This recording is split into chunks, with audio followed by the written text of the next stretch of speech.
a zillion different things where you need a license or a permit. What can you do in today's modern society without a license or a permit? Yeah, you can eat, right? That's pretty much about it.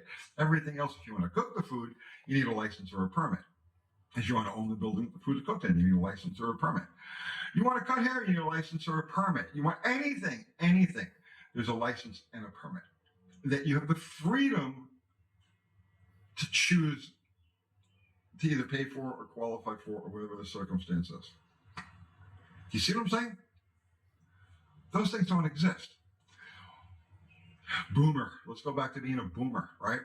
So when I was a kid, you watched all of these older movies from like the 1940s, 1950s, right?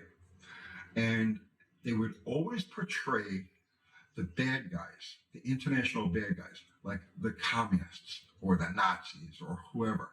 They would always portray life in their society as you're restricted from doing everything. And the catchphrase, if you're old enough to remember this, and a lot of you younger guys aren't because this has kind of been wiped from culture.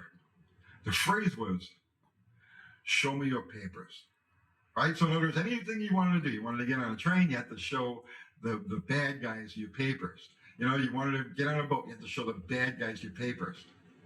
Anything you wanted to do, your papers, right? I'm not making this up. I know you younger guys have never heard this. There's reasons you haven't heard it.